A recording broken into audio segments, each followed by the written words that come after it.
Today, I will be talking about functions, and I am hoping to be very brief about it, okay? Function basics. And in fact, I don't think that you don't know anything about functions that I'm going to tell you for the most part. Well, this is the outline of the chapter in the book, chapter number 3. Predefined functions, we already know that, okay? In C and C++, we have lots of predefined functions. You don't have to know all of them. You need to know how to access them. You need to know how to read their documentation. And then we have our programmer-defined functions, how to define functions, how to call them, and etc.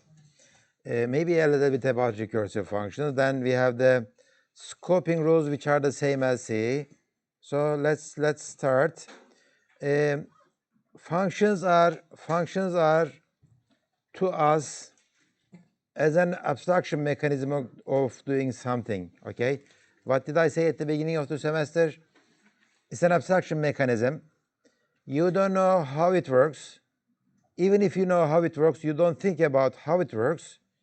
For the square root function, there is square root function inside this box, okay? You send a double and you get a double. That's how you think about the functions. They are like black boxes. Whatever they are doing is abstracted away, okay? I don't care how it works, but I just use it, okay? Square root is a complicated function. If I ask you to write a square root function for me without using any C library functions, well, I think it's going to take a few days of you. You need to maybe make some research about it, how to calculate square root using numerical methods or the other types of methods. I had a teacher in high school. If you know how to take the square root on paper, you wouldn't get a passing grade from him. And he was not a mathematics teacher. He was the psychology teacher. Because in those psychology experiments, you need to take the standard deviation. Okay, to taking the standard deviation requires you to take the square root and etc. So I learned how to take the square root on paper. I think I forgot now. It was complicated. I think it used to work only for the integers or something like that. I don't know. I mean, I don't know if any of you can take square root on paper, but there are very nice square root algorithms that work numerically, iteratively. Okay. So you make a research on it. You come up with your solution. You code it. You will say that this square root function takes 50 lines of code, 100 lines of code, whatever, and it is very fast and etc. But we don't care about how square root works in terms of being a customer of this square root function. And we were very happy about using our square roots, logarithms, sine function, cosine function, and etc. That's a way of abstracting the complications of things away. So we have been using this idea actually, okay? We have been using this idea. So the functions say that, okay, if you're going to write structured programming, programs that experience the structured programming rules, you are going to do this. You are going to write these kind of nice functions, very simple interface, a double n, yeah, okay, a double n, a double out, very, very simple, and it works and everybody understands what square root does. Depending on what you are using inside the square root, for example, let's say I am using a numerical method, an iterative method. It doesn't calculate the square root in just one shot. It takes a loop, okay? If I have a square root function, square root, it takes a double, and it takes an integer, and this integer is the number of loops that this function is going to take in order to calculate the square root. This is a bad function. Why? Because you are exposing your algorithm to the outside world. To the outside world, this integer, the number of loops, is not meaningful. I don't need to know about it to calculate the square root. That makes things complicated. And the fact is that using this loop thing, even if I know what it is, if I use it in a wrong way, let's say if I feed like maybe one loop or just one iteration, 2 iterations, or minus 100 iterations, I am doing something bad, right? So these kind of interfaces are bad. These are not clean interfaces. You are not abstracting the details of the square root away. You are exposing your details to the outside world, and these are bad examples of writing good code. This is a better code, okay? Without abstractions, human beings don't work, okay? We need abstraction. We need to think about how what the tool does. We don't think about how the tool works. I think about this pen like a pen. I just paint stuff and I erase stuff. Two things. It has two functions for me. It just puts markings on my screen and it just erases them. But if I think about how it does it, it is very complicated. It has a small processor in it. Okay, if they are doing the communication over the Bluetooth, I think they are doing it. Maybe it has a small computer in it. Maybe it has a small operating system in it. Thousands of lines of code is running on this one, but I don't care. Okay, all I care is it does this and it does that. Okay, it is not that I am not able to understand how it does it. And I bet if I spend like a week, I can understand everything it does, how it does. But I don't want to do that because I'm abstracting away the complexities of this pen to use it in my daily life in a very simple way so that I can lecture, so that I can take my notes, so that I can do some editing on some documents, right? Otherwise, if I have to think about the operating system that is running on this pen, okay, while I am editing documents or while I'm teaching you, I can't do that. Human beings are not that capable, okay?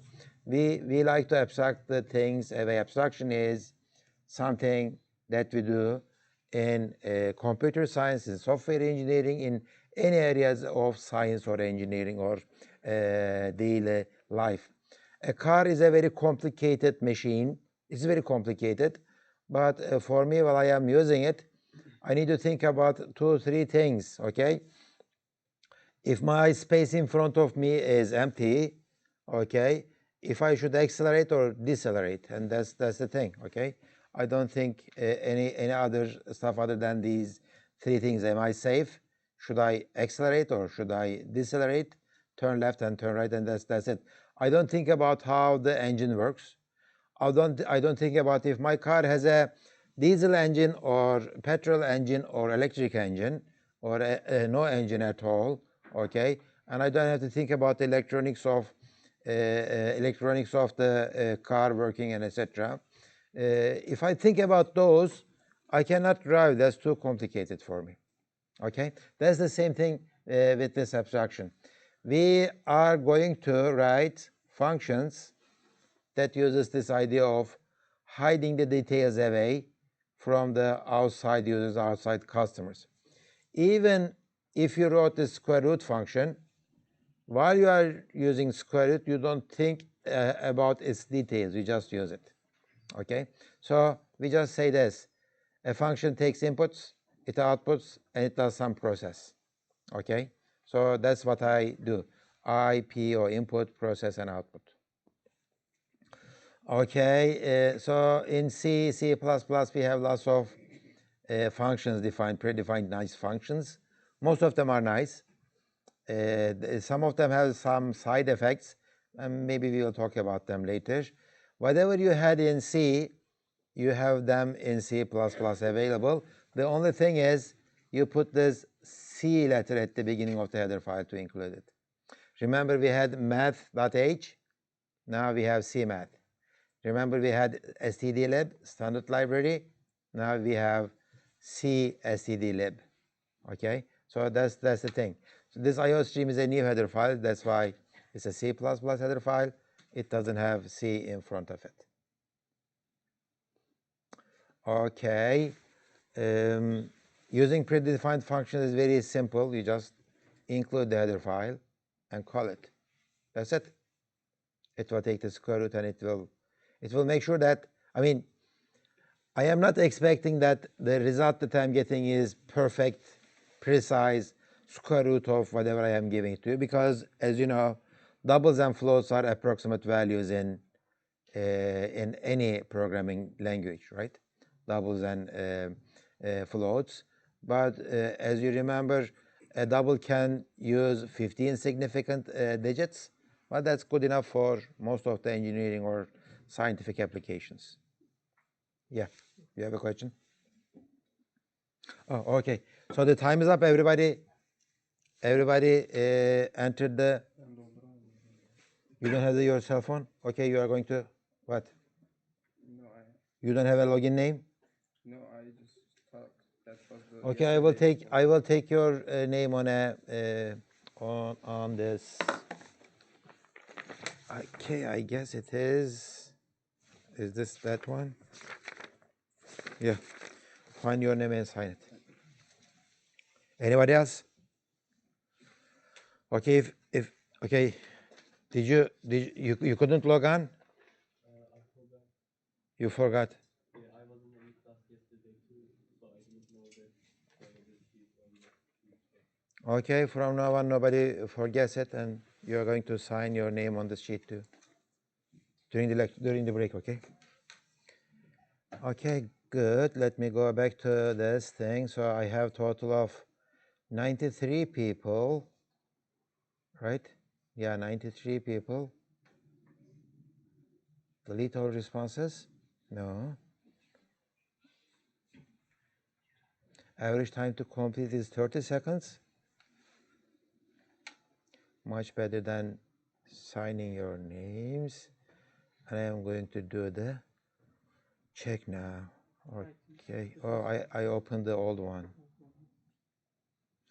And I did a bad thing. I closed it, so it's going to launch the Excel again.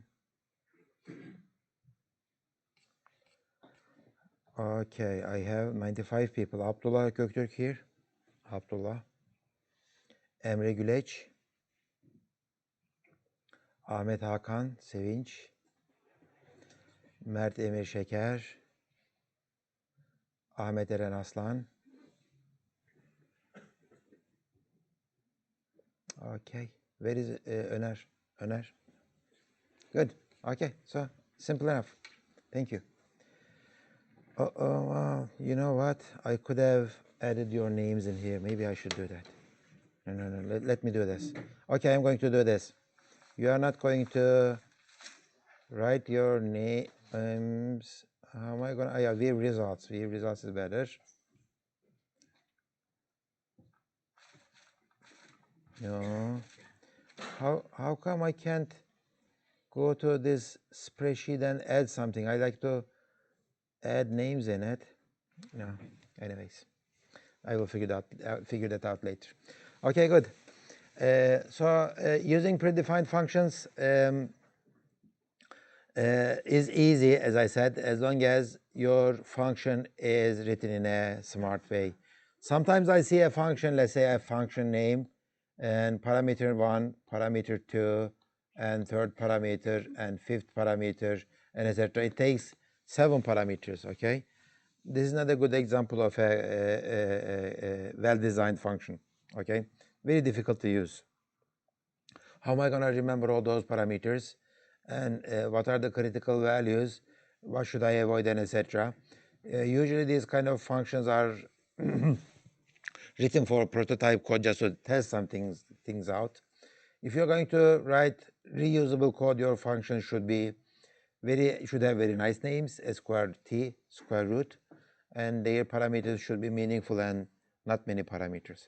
By using the object-oriented programming principles, okay, we will see that the number of parameters that we are feeding to the functions will be much smaller than the number of parameters that a typical C function takes.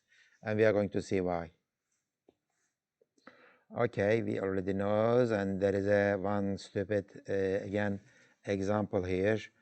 CMAT, I am going to use one of those math functions, IOStream, using namespace std. We have our nice named constant, cost per square feet, okay, budget area length side. I get the budget from the standard input, and this is what I do. I divide the budget by cost per square feet, and this is the area, okay. Then I take the area, square root of the area and says, okay, somebody says that somebody says that I have $50, okay, and I like to build a house. I like to build a house for $50, but I know that each square feet, okay, each square feet square will cost, let's say, $2. So that means what?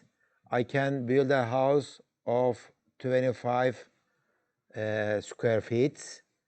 So each side of, if the house is a square house, so this is 25, each side is going to be 5, right? So I take the square root of this area is this one, and I will print it out. So again, it is not that difficult program. It just uses this predefined function square root, and it prints it out using a iOS fixed notation, short point, and precision is 2. Okay, so as I said, I didn't say anything new here. Other functions, okay.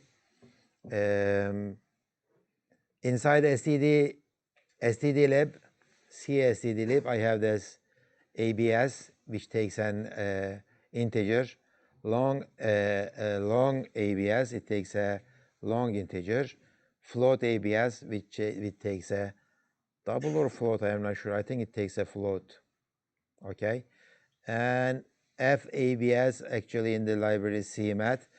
Everything inside CMAT, it takes a double and returns a double, so FABS should take a double,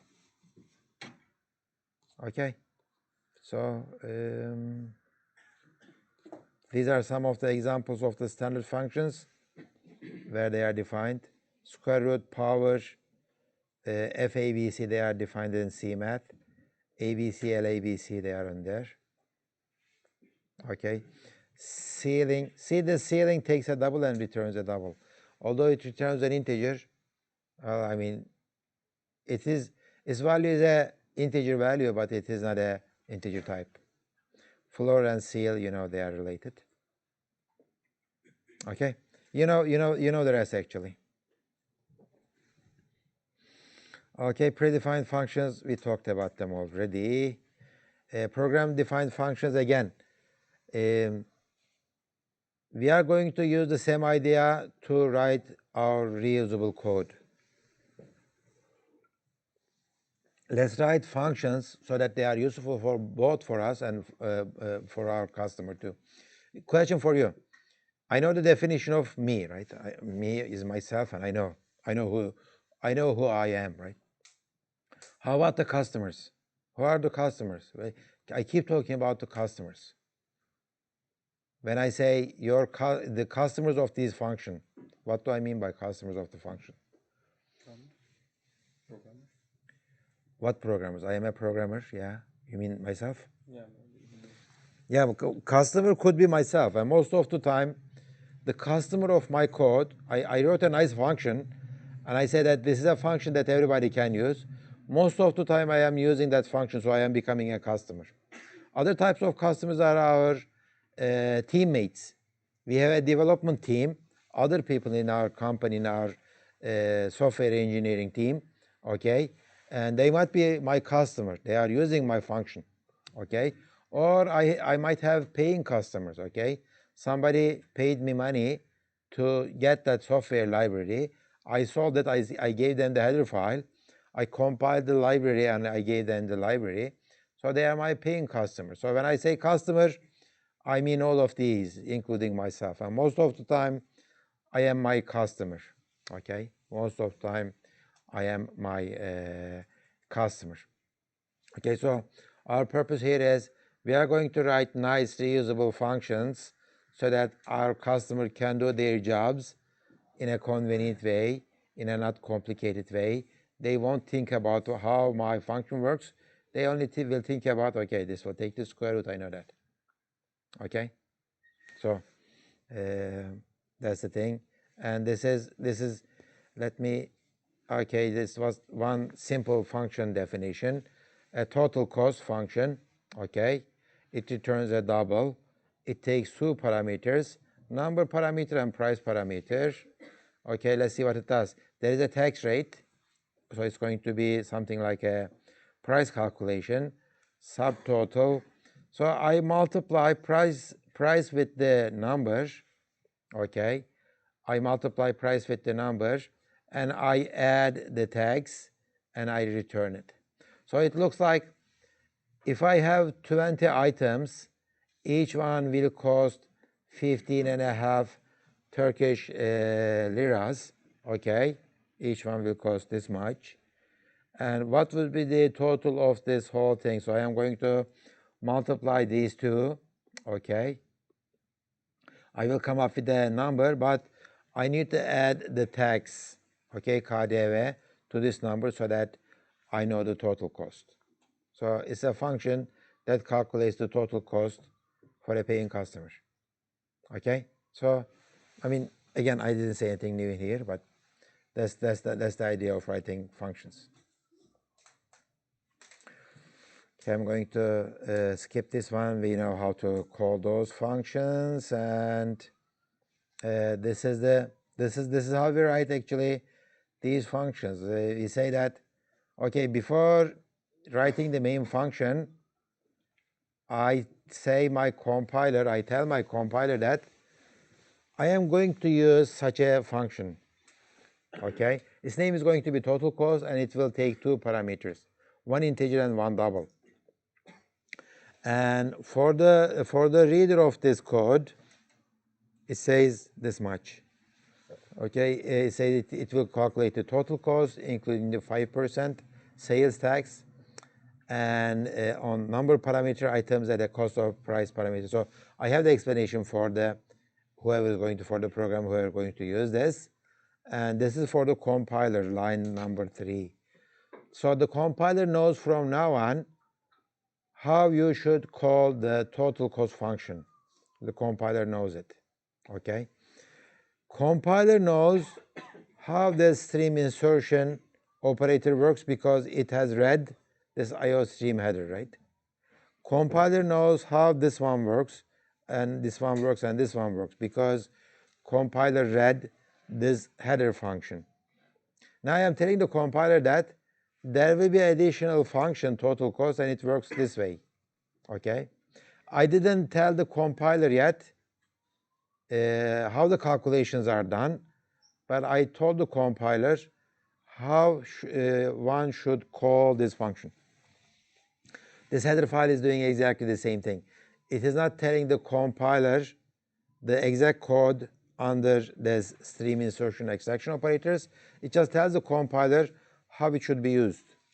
Okay, so I write this, and this is how I am calling it, with an integer and a double. If I call this total cost with a single integer only, the compiler will give me another message saying that I don't know such a function. I mean, you don't have a function named total cost that takes a single integer parameter. Okay, it knows it. If I delete this line, if I put this comment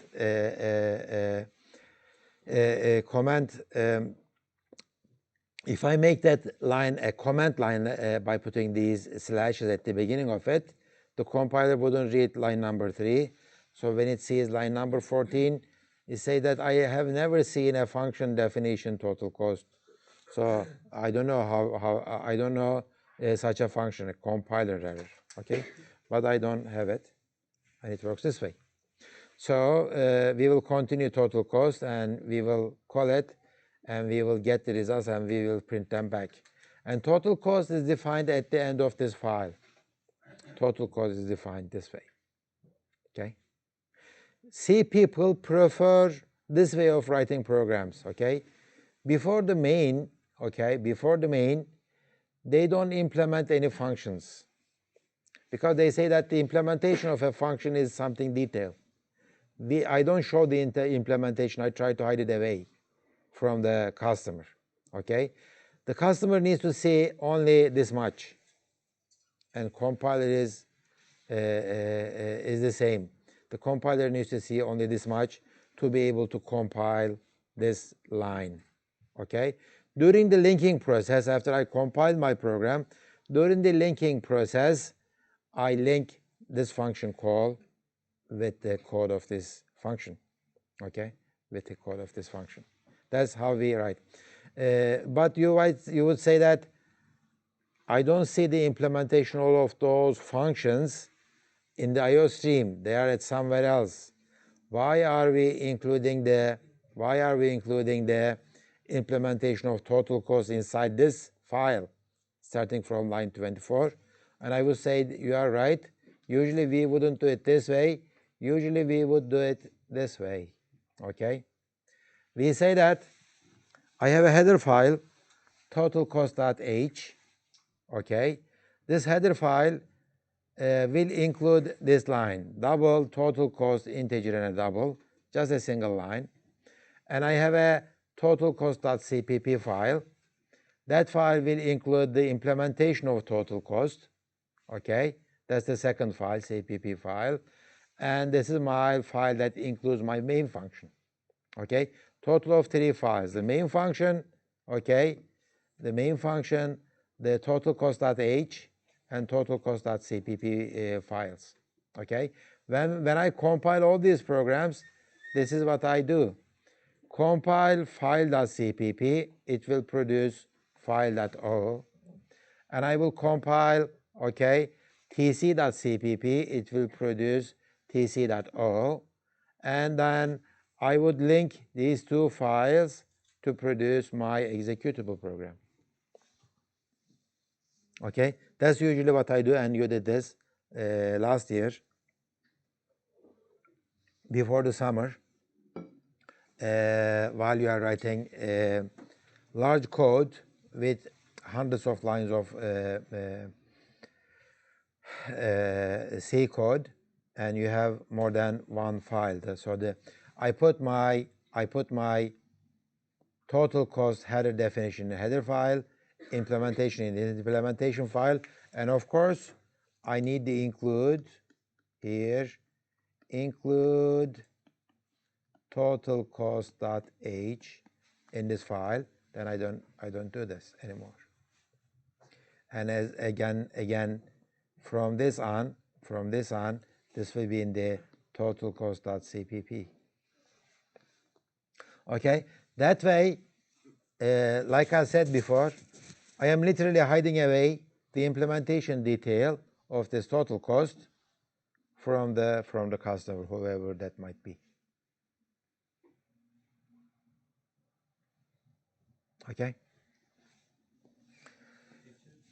In the total cost.cpp file, should we include the header file of the In tc.cpp, do we include the header file? That's a good question and answers. Should I have a statement at the beginning of tc.cpp, include tc.h? Should I do this? Do I have to do that? Okay, question is, do I have to do that? You don't have to, but should I do that? Yes. Why? Well, I don't have to do that because this file will be compiled by itself. And the first statement that the compiler is going to see in this file will be the definition of the implementation of the total cost function, right? So it will compile. It will compile. No problem. But I should include this tc.h because tc.h tells the compiler my intention. My intention is total cost in such a way that one integer and one double parameter.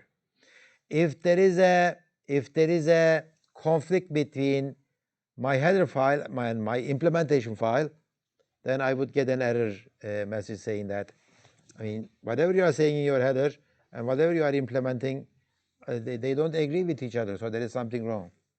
So you answer, you don't have to, but you should. Okay? So the programming world is something weird. We are going to do lots of stuff like that. We are going to do many things that we don't have to do, but we should do them. Okay? And especially this happens a lot with the After the midterm exam or the final exam, people come to my office and ask me, I tried it, it compiles and it runs. Why am I failing this course? Because I did something that the compiler is happy about, and that's the answer. I mean, object-oriented programming, as I said, it's not going to give you any new capabilities about what you can do and what you cannot do with a computer. It is only a way of, it's a discipline of set of rules of programming. I'm going to tell you tens of rules. These are the rules that you should follow. If you don't follow them, your program will compile somehow, but that doesn't make it an object-oriented program example. And this course is about object-oriented programming.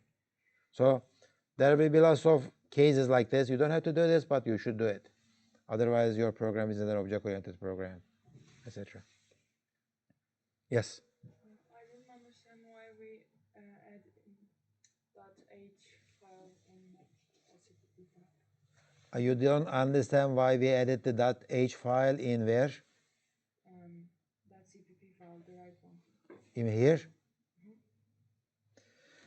Well, I included it. I didn't have to, because the compiler will include this tc.h. It will read it, it will compile it.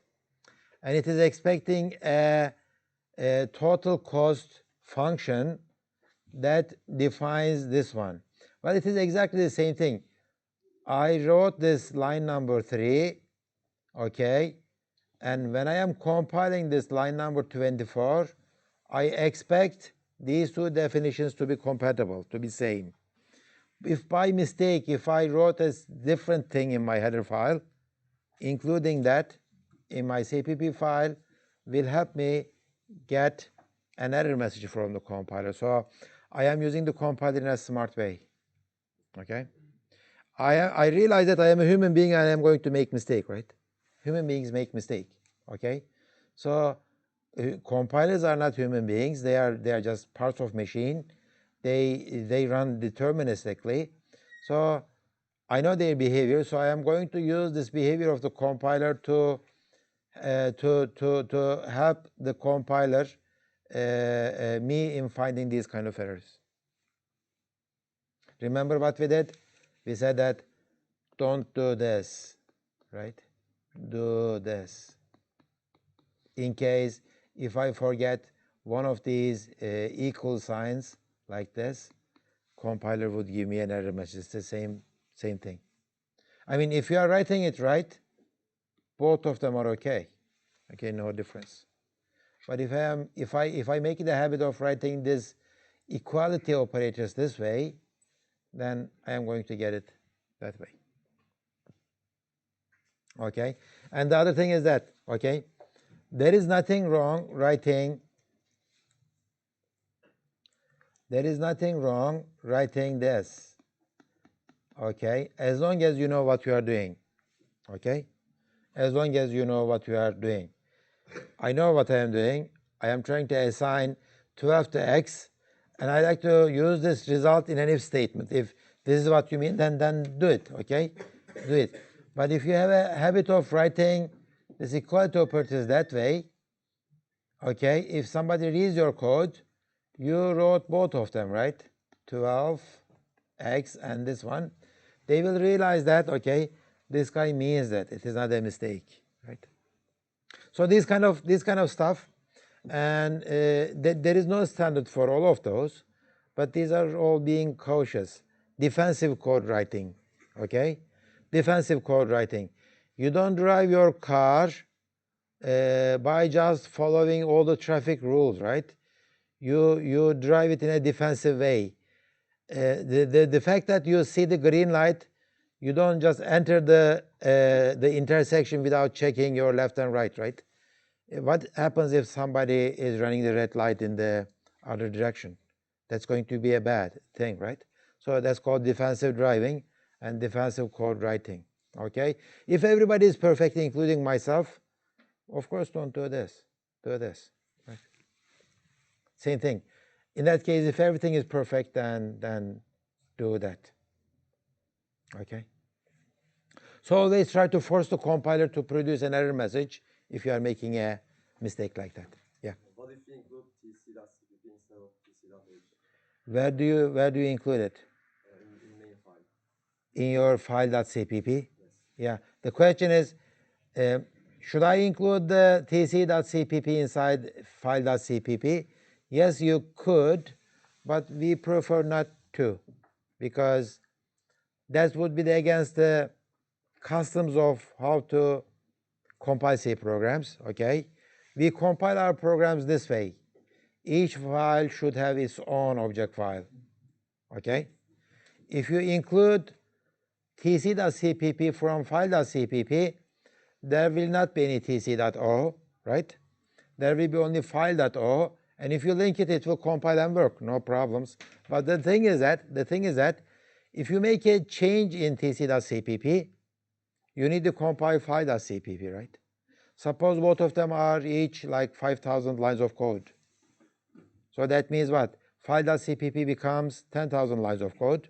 Any changes you make inside tc.cpp will result in compiling 10,000 lines of code, or any changes inside the file CPP will cause you to compile, again, 10,000 lines of code. And if you are doing this with 100 files, and you are including all of the files inside wherever they are necessary, and that's going to be a loss of compilation time, okay? And let's say I am myself working with a team of 10 people. Everybody has their own CPP file, okay? They work on their CPP files, and each person compile their CPP file and send the result, file.o, to the team, right? So I don't need to see their implementation. I just need to see their .o files. So I change my file, I linked my file against their files, and I'm happy now. But if I do this include stuff, whenever they change something, okay, whenever they try something, then I will have to compile my whole thing. So that's not a good thing. So you are kind of working against this modularity principle of C++ programming. You are not modular anymore. Good. Any other questions? Yeah. If you are going to ask so many questions, why are you sitting there? Okay, so say it louder so that those people can hear. Is .obj file and .o file same thing? .o files are the object files. Object file means that it's a compiled file. It's not an executable file because that file doesn't have the function links, okay? It knows which functions to call, but it doesn't know where they are, okay? Until you link all of them together, you are telling file.o that, remember, there is a total cost function. It is in this file. And for the file, remember, there is a stream insertion operator. It is inside this library, etc. Okay? So object files are compiled files. You might think that they are in assembly, but whenever you call a function, they don't know their address, the function address. The function address will be determined during the linking process. Okay? So read about this from the net somewhere, make experimentation, try to see what is inside this file.o and etc. You will understand these better. Okay, it is very important to know how the compilers and linkers work, because I mean, that's the reason why we are learning C, right? When you are learning Java or Python and those kind of languages, they are not careful about compilation, linking, and etc. But they are careful, but they don't expose these kind of details to you. It is not that easy to learn about that stuff using the other programming languages. C and C++, you can see what is happening at each step of the compilation. And in fact, we looked at the compiler flags, right? There are so many flags. They are so flexible, I can do whatever I want. You are not that flexible with the other programming languages. Okay? Remember, in G++, there were options about, for the Intel platform, for this CPU, do this optimization kind of options, right? You don't have this kind of a flexibility or power with the other compilers or the interpreters. So why not trying to explore these kind of flexibilities of C language or C++ language. Anyways, okay, let's continue. Function declaration, we talked about them. Well, maybe I am telling this to skip, but let's talk about parameters and arguments. I am making this mistake, maybe it's not a mistake. These are the parameters, these are the function parameters, number parameter and price parameter, okay? These are arguments. When you call a function, whatever you feed, you are feeding your arguments. These are arguments, okay? These are formal parameters. That's how we call them. But usually, including myself, people call these parameters, and I would call these parameters too. These are the arguments that I am feeding. This is the correct terminology. Okay, we talked about it. Function calling, okay. As we said, we write functions, and the reason why we are writing functions to call them, right, so that they can be useful, they become building blocks of our C programs. Functions are building blocks of our C programs. In object-oriented programming in C++, as a case, functions are not our basic building blocks anymore. Classes are, okay? We are going to write classes. Within classes, we are going to write functions, but functions become not that important. They are still important, but more important, more design decisions goes into the classes, okay? So we write functions to call them. We write this total cost to call it, right? And we called it. How about the main function? It's a function, right? It looks like a function. It is written like a function. In fact, it's a function. So who's calling this main function? The answer is operating system, of course, okay? You write it, you link it, okay? An operating system, depending on the operating system, knows how to call that function. Operating system knows how to call that function. Again, it depends on your operating system. If you have an operating system like this Windows, a graphical user interface operating system, calling that function requires you to click on something, right? Or you would say things like, okay, do I have, for example, this one, right click and run, right? That's what I do. This is how you call that main function. But if you are using a terminal interface like this, to execute that program, you type its name, and this bash shell. Is it bash? Yeah, it is. This bash shell knows how to call that main function. So at the end, somebody is going to call that function. Okay, it's being called. Okay. People often ask, well, if it's a function, can I call this main function? The answer is, of course, yes. Inside a main, you can call your main function. That would make it a recursive main function call. It is possible, but usually we don't do it because that's not a very useful thing. That's not readable. That's not understandable. But as a mechanism, yeah, it is doable.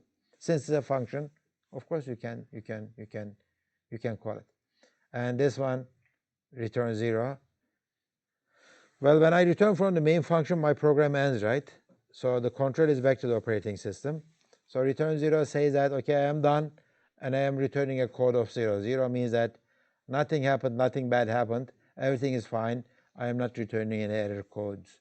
If I am going to return an error code, then I would return something like -1 or 2 or 3 or whatever. Okay.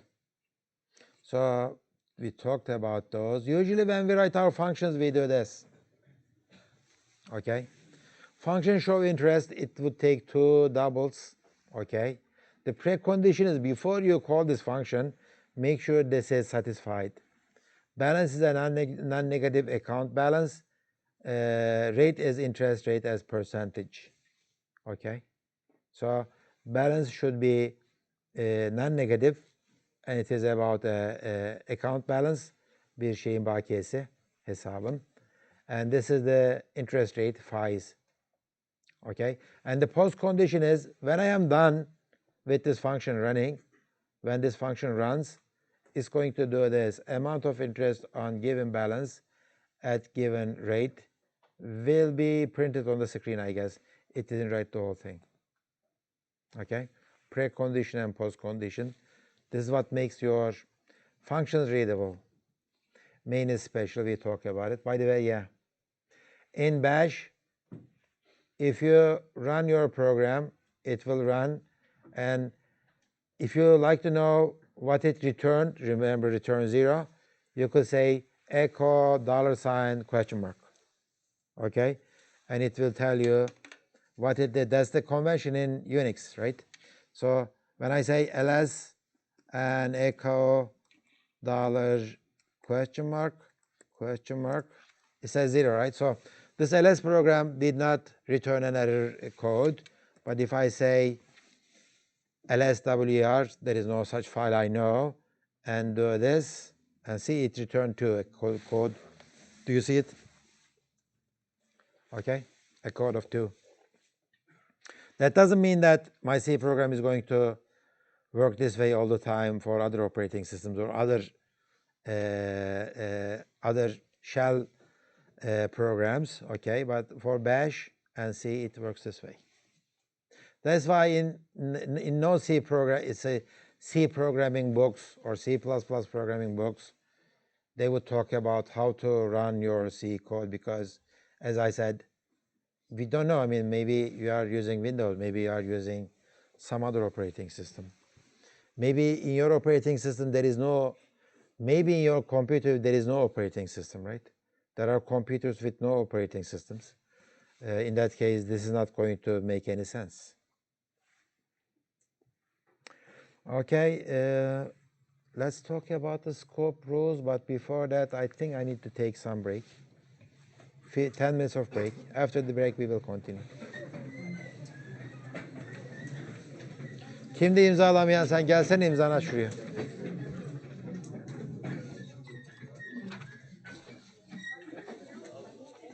Hocam bunu biz de dolduramadık da ne yapacağımı anlamadım ben. 5 dakika geç kalmıştım. Geldiğimde Sorduğumu niye söylemiyorsun ya? o zaman dersin içinde şey yapmayalım diye. Dersin içinde soru soruyorum ben sana. Bak. Şurada yer var ya. Sayfamıza gir. Şeyin sayfasına. Orada bir tane şey var. Doldur diye. Bunu gördüm. Tamam doldurak. Dün yazıyor ya. Dün atılan sandım. O yüzden şey yapmadım. Buna ama zamanda klikleyeceksin. Bak şimdi klikliyorum buraya. Diyecek ki tamam şu an kabul anladım etmiyor. hocam. Şu an anladım. Tamam. Yazın buraya şeyini. Kim diye dedim. Sen de mi atmadın? Hocam bir şey soracağım. Ben bir ustalık öğrencisiyim de çalışıyorum hani. Haftanın 2 günü ders katılabiliyorum sorun olur mu? Yani pazar, salı, çarşamba gelebiliyorum, pazartesi gelemiyorum. Ödevlerini tam verirsen, finalden, midterm'den de iyi notlar alırsan Sıkıntı olmaz. Tamam, sıkıntı olmaz demedim. Ağzımdan aldın ama olmamasına çalışırım. Tamamdır hocam. Tamam. Teşekkür ederim. Ağzımdan alıyor ya, sıkıntı olmaz. İnşallah olmaz.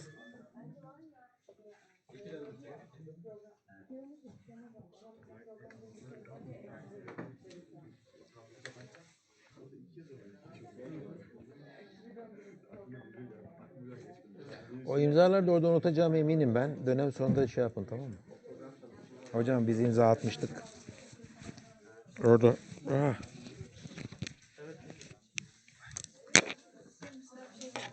Biz en son return sıfırlarına return eksi 1'i Sen soru mu sordun bugün? Return eksi 1'i Hayırlı olsun, güzel. Bak bir şey değilmiş değil mi? Return eksi 1 yazsak mesela kendi kendine hata verecek mi yani? Ne anlayamadım. Return sıfır yerine return eksi 1 yazsak program Yok, edecek hayır yok. mi? Bir hata Yani oldu yok, mesela. hayır yok. Sadece dış dünyaya diyorsun ki ben çalıştım bittim ama memnun değilim diyorsun. Eğer dış dünya senin memnun olup olmaman onların umurundaysa onlar ekoyla bakıyorlar oraya. Değilse zaten geçiyor. Ben hiç LS memnun olmadığı zaman umurumda oldu mu? Bak LS burada memnun değil mi? Ekrana bir şey yazmış. Ben hiçbir zaman şunu yazmış mıydım şu ana kadar? Yok. İlk defa gösteriyorum. Burada ne işe yarıyor? Bunu bir script'in içerisinde kullanıyorsam arka arkaya bir sürü komut falan verdim ya ona. Script'in içerisinde ls ile ilgili bir problem varsa onu anlıyor. Diyor ki eğer diyorum bu if'le bir if ifadesiyle eğer bu sıfırdan farklıysa O zaman şunu yap, bunu yap falan gibi şeyler söyleyebilirim. Hocam bu da aynı ama main'de return eksi 1 yazmakla ne farkı var bunun? Yine farklı bir şey olmuş oluyor. O senin C programın. Burası Bash. Burası Shell script'i. Bu C programlarını, Python programlarını, Java programlarını çalıştıran yer. Tamam mı? Burası farklı bir dünya. Tamam mı? Yani C dünyasıyla arta kalan dünya çok daha geniş. Sen arta kalan dünyaya seni çalıştıran ortama mesaj yolluyorsun. Diyorsun ki ben çalıştım ve memnun değilim. 2 numaralı error kodunu yolluyorum. Sistem programlama dersinde bunları çok daha iyi anlayacaksınız.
Katılmayacağım bu sefer.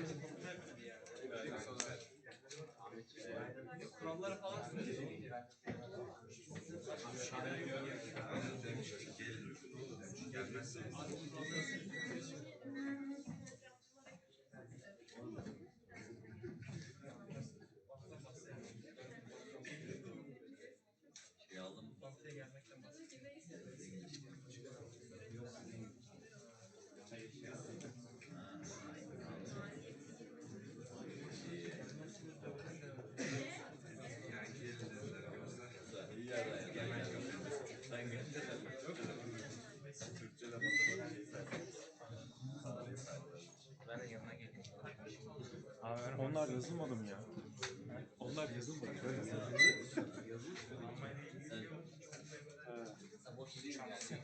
Ha benim dedim. Şöyle öne bıraksana.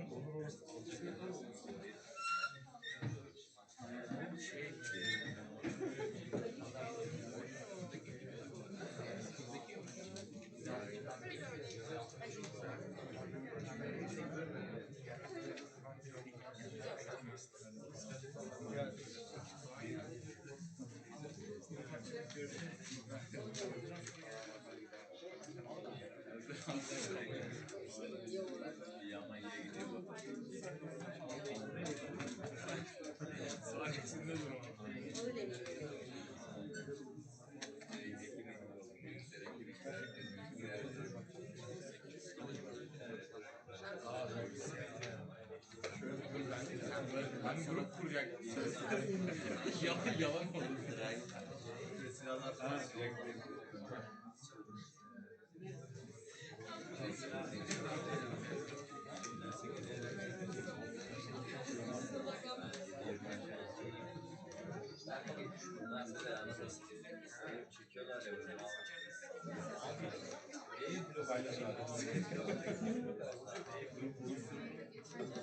Geliyor. Fotoğraf falan çekiyor. Şey gibi. Oyun sayar gibi sayıyor.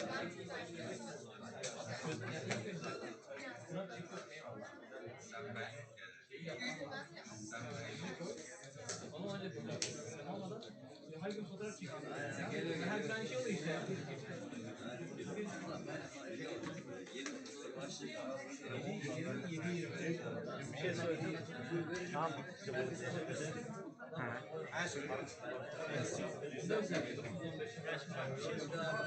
Kağıt varmış lan.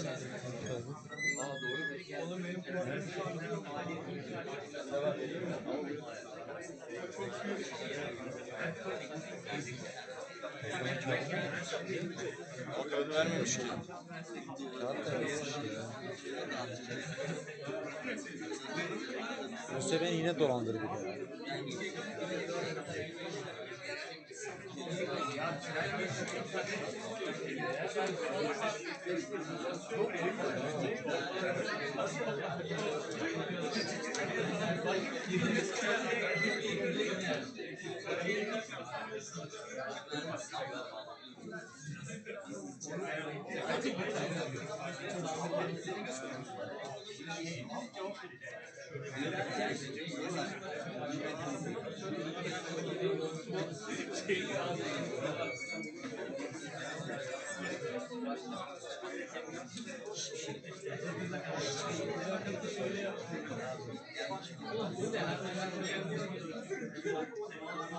Zaten geldi.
Eğer imza şartımız varsa bunu atalım. Bunu vermemize gerek yok. Nasıl yapalım? Dönem sonunda eğer yoklamadan kalırsanız bunları gösterin bana. Tamam. Zaten şimdi imza dolanıyorsa eğer yani atacağız. Ha. Tamam. Atmak yok. Online yoklamaya kaçırdım da. Anlatırsan derse gelmedin. Yok şu arkada söyledim ama 35 kişi geldim siz bahsetmiştiniz. İşte o ara kaçırmış. 35 gece ben söyledim ama ya ben Allah Allah burada kaçıramam imzalamaya var mı diye. İşte haberim yok 15 dakika süre vermiş. Kimse baktım da sonra hiçbir şey göremedim. Bu şekilde Tamam derse daha dikkat edin de bundan sonra.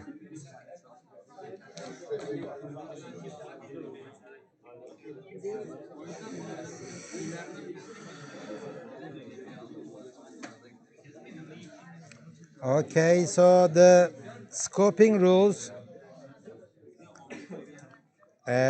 Scoping rules are the same. They are the same.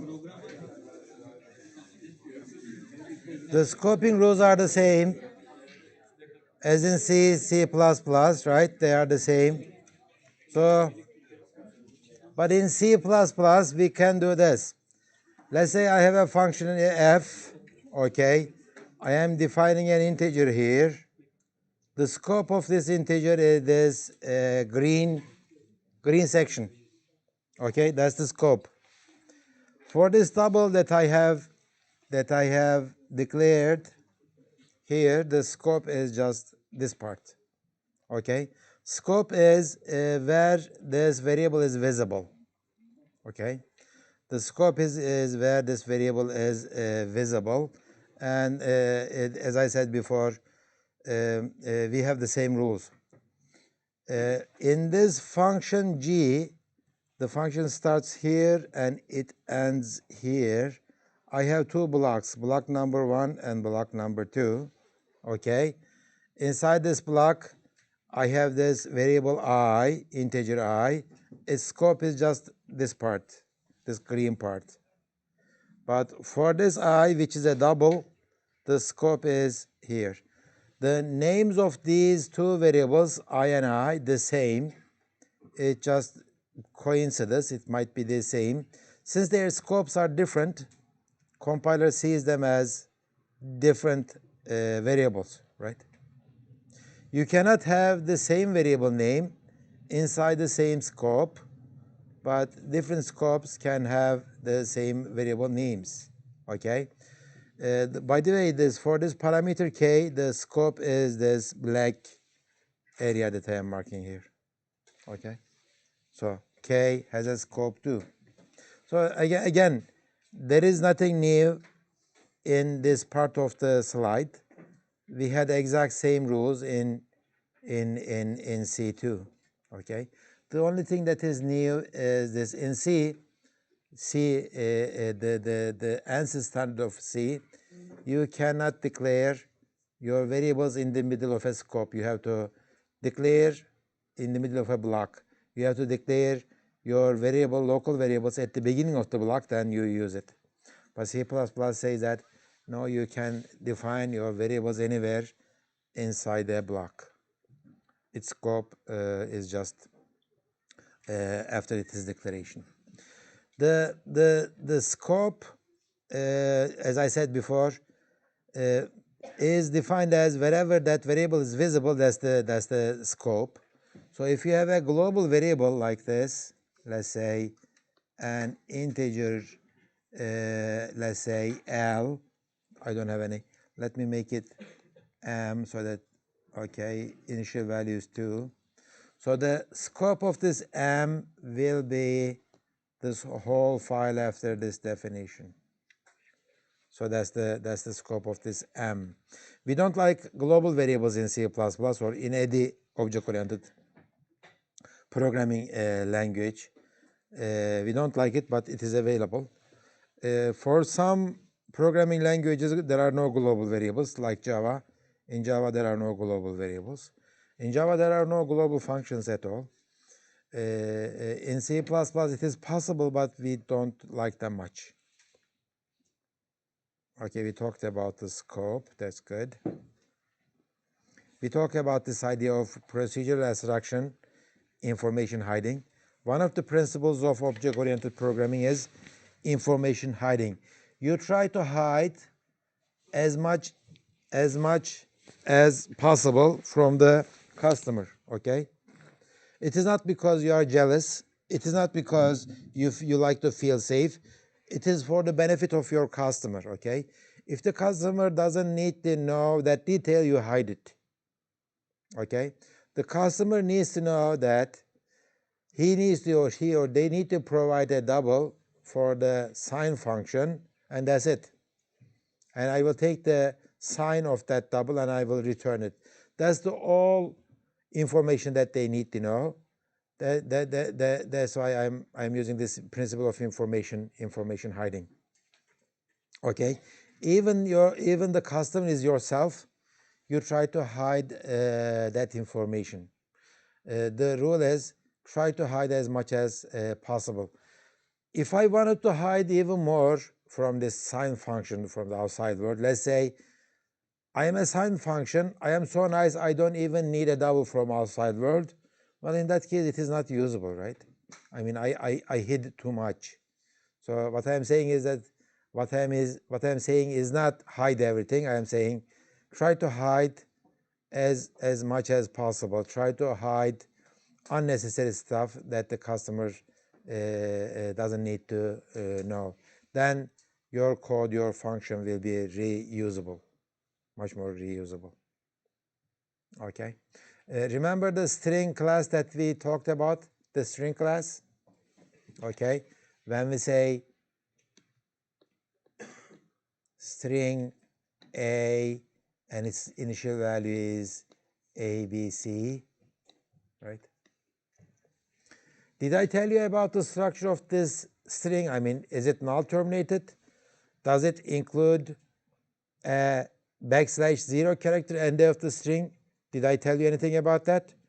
I don't think that I told you because I don't know. I mean, I don't know how this string class, string type, keeps this character array, ABC, inside it. I don't know, and I don't care. Okay? It just holds it. Maybe it's in an array. Maybe it is using something else. I don't care. All I know is that this one works, right? Whatever it is doing, it is its own problem. I can write this kind of nice code, understandable code, reusable code, right? I don't care what it is doing inside it. The problem with the C's implementation of the character arrays, null terminated strings, is that you need to know how the strings works, right? You need to know that there is a null character at the end of a string in C, and you have to be careful about it. If you are not careful, then your strlen would not work, right? strcmp would not work, and etc. So C exposes all that information to the end user, to the customer, which is powerful because the customer can do many tricks on it, writes maybe more efficient code, but that kind of makes it more error prone, okay? Because you need to know, you need to understand how the strings works. It's like to be able to use the car, you need to know how the engine works. Well, I mean, I don't need to know how the engine works. I am just using it. It's like the strings. I don't need to know how the string works inside. All I need is that if I use this operator plus assignment, I add this CDF to the end of this one. I don't care about the memory reallocation, deallocation, memory usage, garbage collection, and etc. Okay? So the same thing applies here. So C is not very careful about hiding how I am working inside, and frankly it doesn't care. But in C++, we are not going to use the same idea. We are going to say that whatever we are implementing, we are trying to hide information from the outside world. What happens if you don't hide? Your program will compile, your program will run if it is written properly. There will be no change. So why are we talking about object-oriented programming? As I said before, object-oriented programming is not the only way to program, okay? If you are smart enough, if you are very careful, if you don't do any mistakes, just quit this department, okay? Write your programs in assembly. That would be the most efficient, okay? But I know all of you are human beings. You are going to make mistakes, and you are going to get tired. You cannot remember more than 1,000 line of code details of it. You are going to forget. So the object-oriented programming is the way to go. That's the experience. 30, 40 years of programming experience tells us, okay? It is way to go. It is more maintainable, easy to design, easy to implement, easy to test and debug programming style. Okay, good. So we are going to come back to this information hiding later. Okay, global constants and global variables, as I said before, we don't like global variables. Let's say I have a program.cpp, it somehow includes, there is a global variable size, its initial value is 10, okay? There is a function f, okay, it is modifying the size. Function g is using the size. That's the problem. If you have a global variable, you don't know who is modifying it, okay? So when g prints out the size, let's say size is minus 255. You don't know who made it that value. I mean, you might say that size is not supposed to be a negative value. I didn't make it negative. Who changed it? Okay? Because you don't have control over who changes the value of size. Okay? That's why it is bad. It looks like a spaghetti code. Okay? It is bad. That's why we don't like global variables in object-oriented programming languages. Global named constants are okay though, because if you make this global and constant, since nobody is going to modify it, it is okay. It's kind of okay. So we use them, but it's a variable. Then it is trouble. It is very difficult to debug if something bad happens with this size. It is very difficult to debug who changed this value of size to this value that I didn't like. Okay, anybody can do it because you have no control over who is changing this. Okay, any function inside this file can change that one. Okay, global variables possible, seldom used. I wouldn't say seldom used. I wouldn't say don't use it. Okay, dangerous, no control over usage. Okay, another rule for you. Okay, another rule for you. Blocks, we talked about it. Okay, you know it from your C course. I'm going to skip it. Nested scope, you can. Do I have enough battery? No, I don't have enough battery. I don't know what happened. Let me try to. Do I have my? Okay, here it is. No, not that one.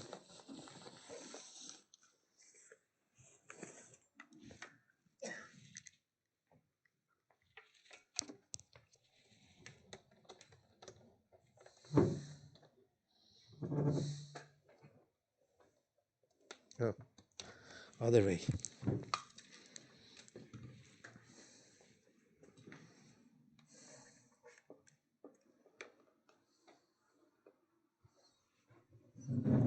Okay, nested scopes are possible, I can see. If I have a function, int f, some parameters, this is just one block. If I say I have an integer I, and then I have a block here, I can say I have a double I, right? Okay, so for this I, this is the scope, and for this I, this is the scope. But inside this part, this integer I is not visible because this double I shadows it. Okay, this is called shadowing. Gölgeliyor, shadowing. Okay, so nested scopes are possible, but be careful about shadowing. Okay, don't confuse this with this situation. Okay, this is very different from this. Let's say I have the exact same case here. Okay, without defining a block, I am trying to define a double I. Okay, this is a compiler error. Okay, this has nothing to do with the nested scopes. Okay, double I is trying to be inside the same scope of this I. The compiler is going to give you an error message here. This is very different from this one. Okay, this is a nested scope. This is a nested block. Good, that's the end of this chapter. Functions. What did we talk about? We talked about black boxes, information hiding, procedural abstraction. Okay, these are like easy to define terminology, but they are kind of, it will take some time to master them. You need to write programs and you need to say, okay, I applied this rule, etc. Good. So I will start the new chapter now, chapter number 4, which is about overloading.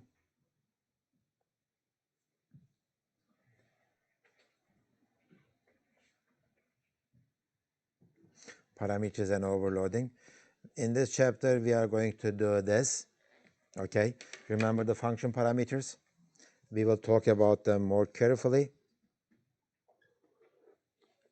We are going to look at these classes one by one. Call by value in C, we know this. In C, we know simulated call by reference.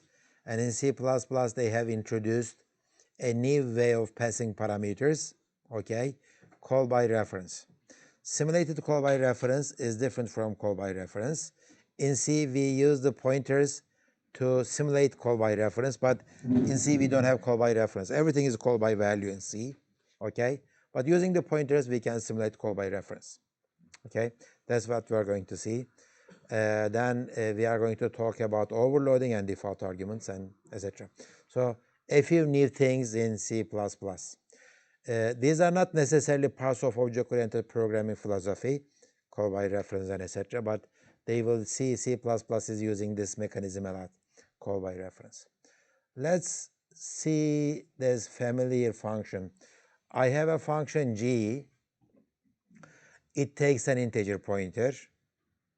Then it says that whatever this pointer is pointing to, I am going to go to that place and increment its value by 1, right?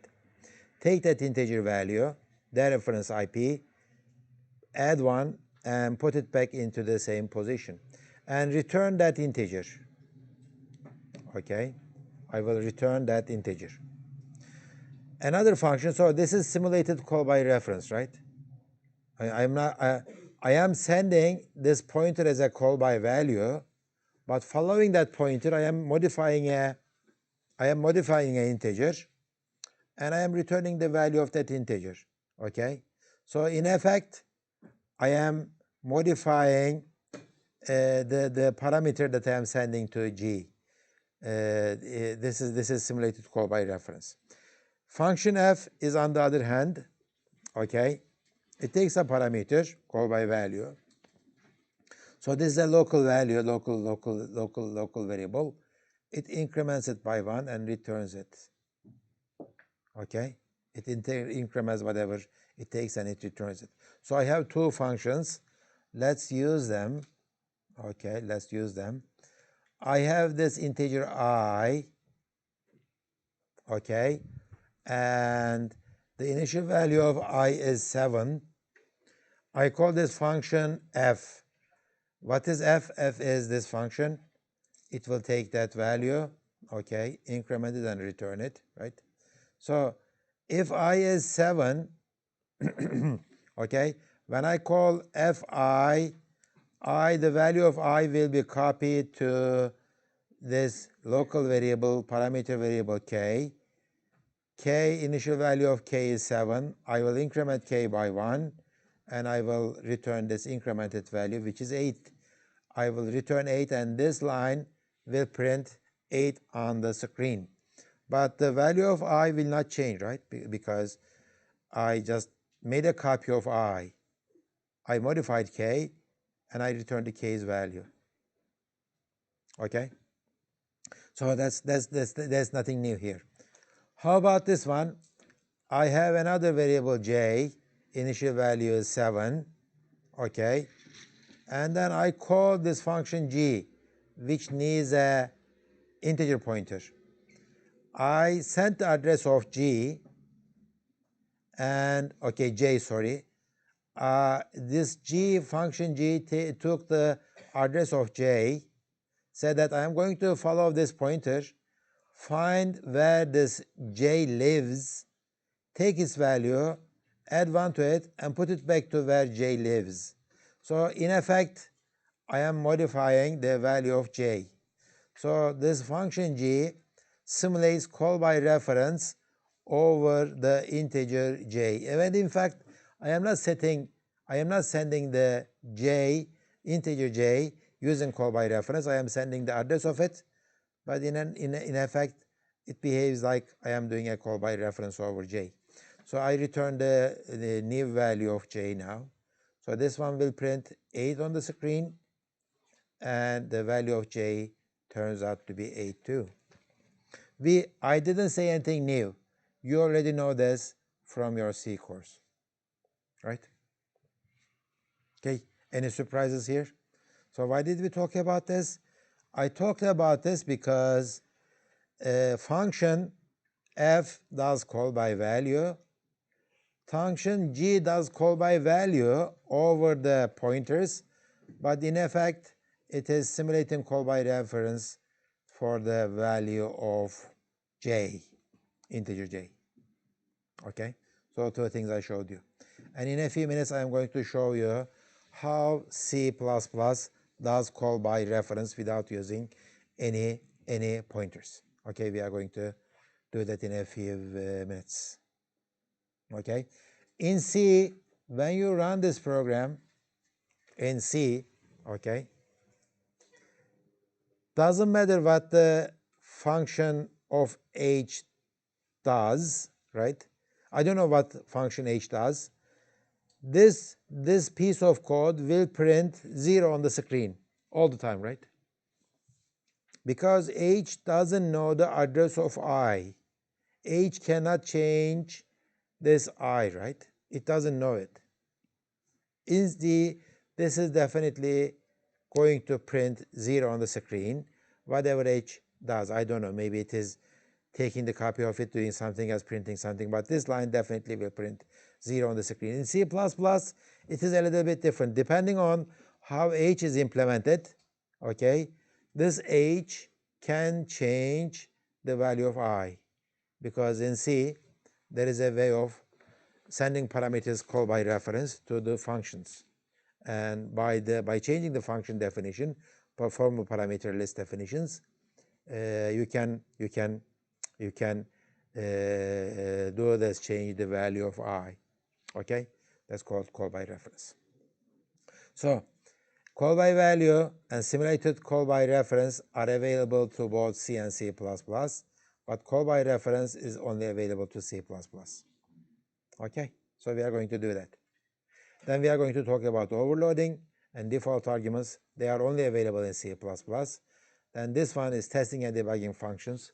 You can it's a way of writing programs so that I can test them and debug them easily. So you can apply these techniques both for C and C++. Okay. So 3 methods of passing arguments: call by value, call by reference, and simulated call by reference. And as the name says, simulated call by reference, it's not exact call by reference. Okay, it is simulated only. As I said before, C has only call by value and nothing else. Okay, we talked about this, local copies and everything. A small program, hours worked and minutes worked. If I give you how many hours and how many minutes worked, okay, if my quarter hour fee is 150 Turkish liras, okay, so just calculate how much I should make and return it to me. This is the fee. Okay, so I am not going to look at the details of this program. Let's look at this fee function. See, this fee function takes the hours worked and minutes worked. Okay, so I am calculating this. Total minutes worked is hours worked times 60 plus minutes worked. So this minute worked is calculating total number of minutes that I have worked. I am dividing it by 15 so that I can get the number of quarter hours. And I multiply those quarter hours with my constant, global constant rate. And I'm returning it. The thing is that, well, although it's a bad programming style to modify your parameter like this, it says that I modified my parameter, right? This fee modifies the parameter minutes worked. But since this is called by value, this minute worked, okay, this minutes worked is a copy of this minutes, integer minutes, okay? So whenever I change that minutes worked, this minutes will not change, right? This is called by value. We already know this. So again, there is nothing new I told you on this new program. Just a repetition of what we already knew from our C knowledge. Okay, so that's the call by value. Okay, by the way, you can't do that. You cannot define a new local variable with the name of the parameter. You cannot do that. I mean, you might think that this is kind of shadowing this one. No, you are not allowed to do that. It's a compiler. Okay, so let's look at this compiler call by reference thing, how C++ does this. For now, at the beginning, it might be a little bit confusing, but if you write it a few times yourself, you will get used to it. Okay, so this is how you write. Let me show you this one. Okay, this is how you write a function that takes the parameters by call by reference. You say that I am going to get an integer, 2 integers, but I am going to get them by call by reference. This is how you get the call by reference values. 2 integers, both of them will be called by reference. It is exactly like getting an integer, but if you modify your parameters, whatever passed to you will get modified. Okay? If I call this function get numbers with I and j, whatever you read from the keyboard will be assigned to your ij. This swap values function is nice. Okay, this swap values function is nice. It takes two call by reference integers, integer references. There is a temporary integer. So I assign variable 1 to a temporary. You know this simple algorithm, right? To swap the values of both. So whatever you pass to the swap values, their values will be swapped. Okay? It is as simple as this using this ampersand notation. This is not a pointer, okay? This is not called by value, this is called by reference. Yes, you have a question? Don't we need to reference them to give them any value? Like, say it again louder. Shouldn't we need to reference them, like putting a star before the... No, as I said, these are not pointers, okay? You just call them, let's say this is our main function.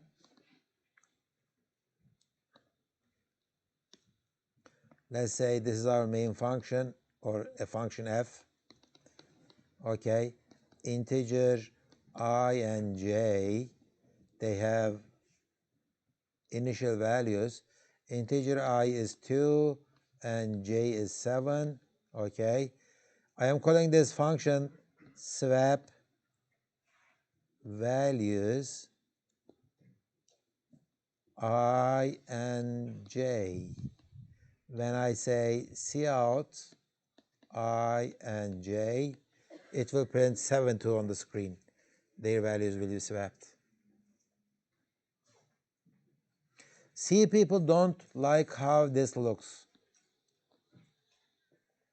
Because, I mean, I'm not suspecting that swap values would change anything because I am not passing the pointers, right? But swap values is defined call by reference. It takes two integers by call by reference. Whatever modifications they make to these parameters will be reflected back to the caller's world. In this case, the values of I and j. Yes? So pointers in C++ are not preferred? We didn't say that they are available. We use them, but we don't use them to do simulated call by reference. Well, pointers are much more useful than using them for call by reference. There are many other places we use the pointers, but for doing the simulated call by reference, we won't do it anymore. We are going to use call by reference.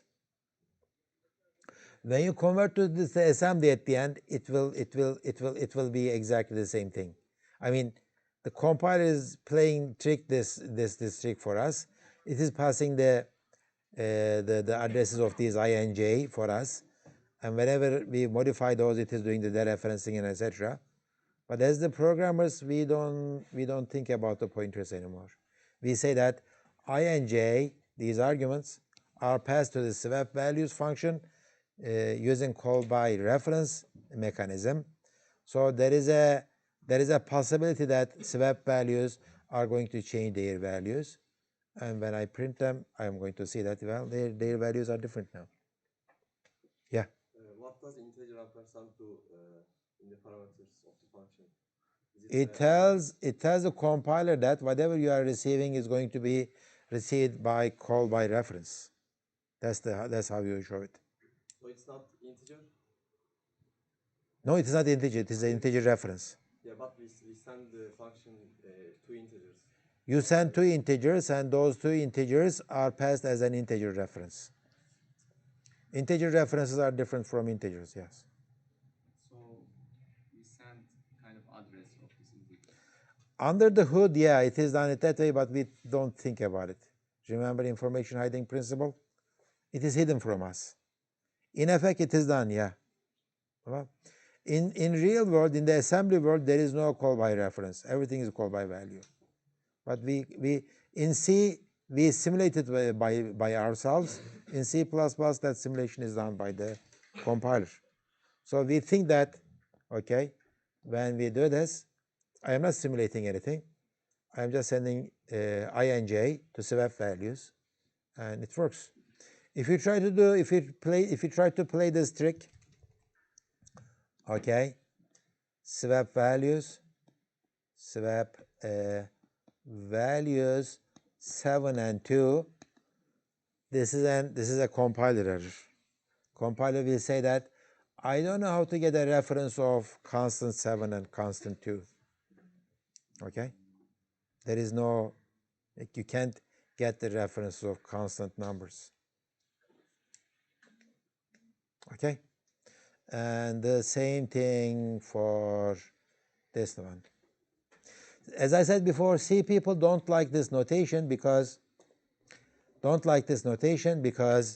I look at this code as a customer, okay, I cannot understand if swap value is going to change these values I and j.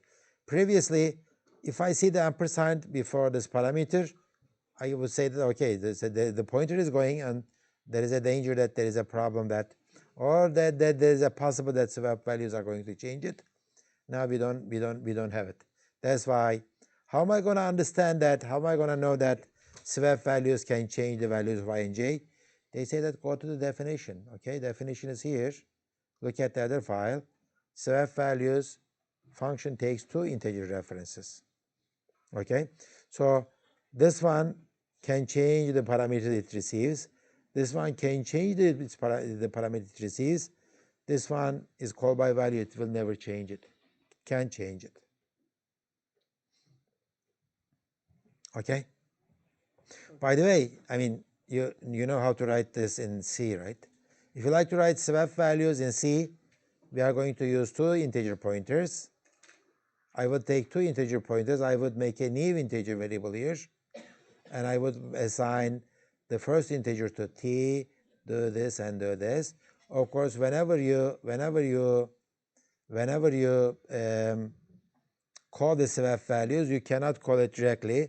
You need to pass the addresses of those stuff, or get numbers, the same thing. Okay, this is how you do the same thing in C using simulated call by reference, but in C++, okay, no, we don't do it that way. Okay, you had a question? Yeah.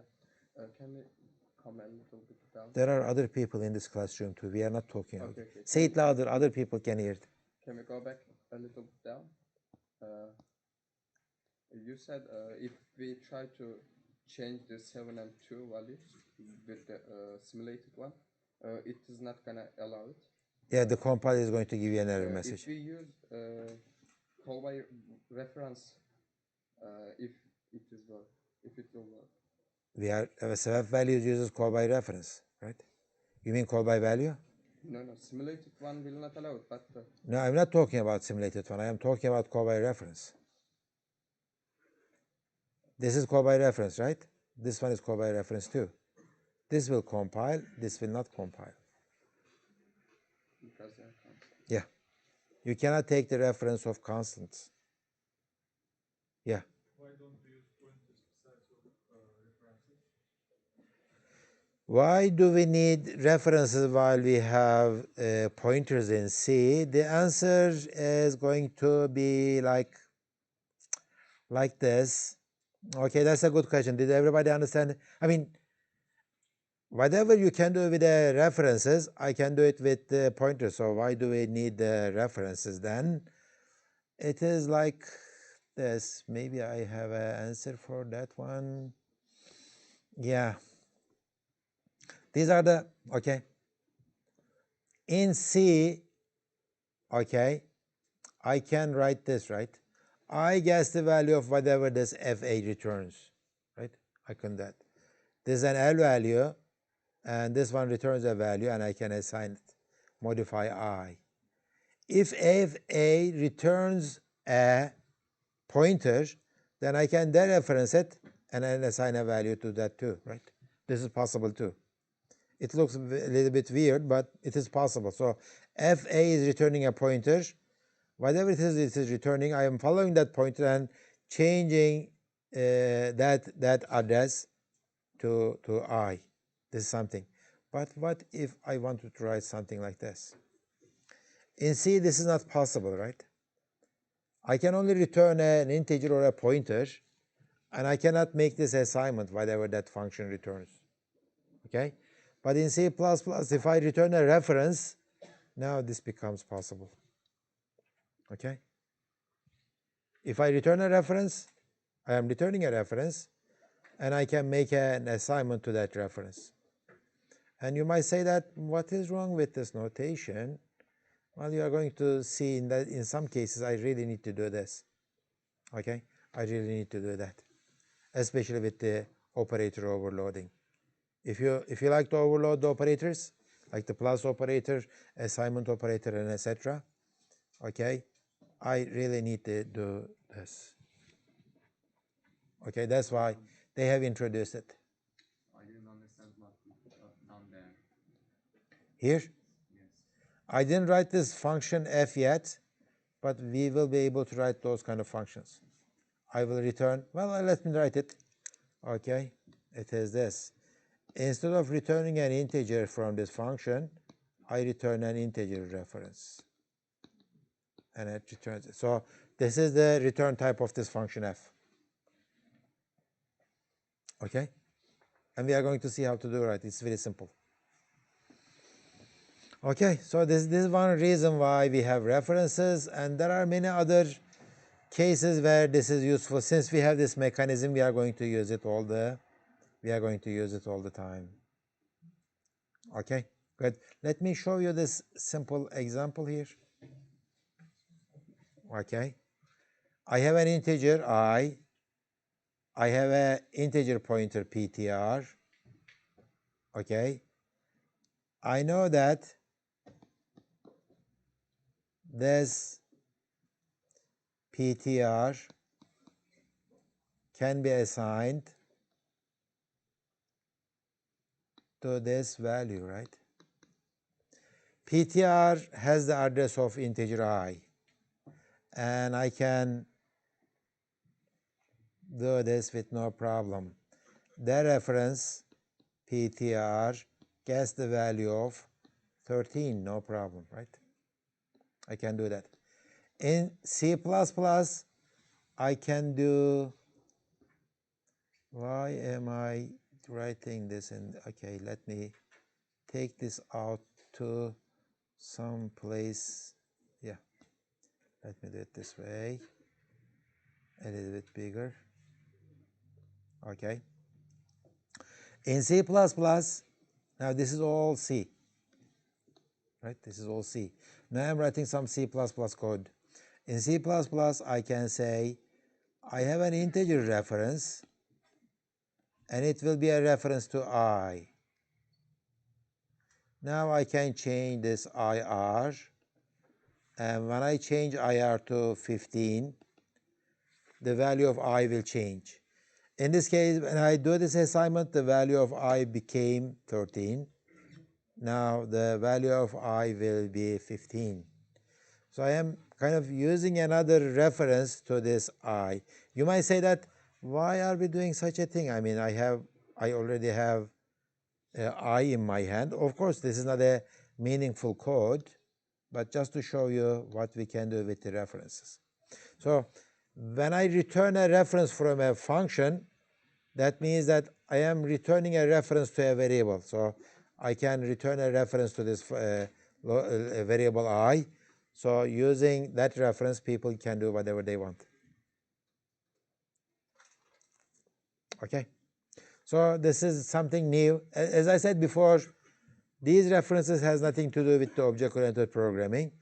These are just simple additions to C++ so that we can support operator overloading and some other neat stuff with C++, and we are going to see how it works, I hope tomorrow. Okay, that's it for today. I'll see you tomorrow.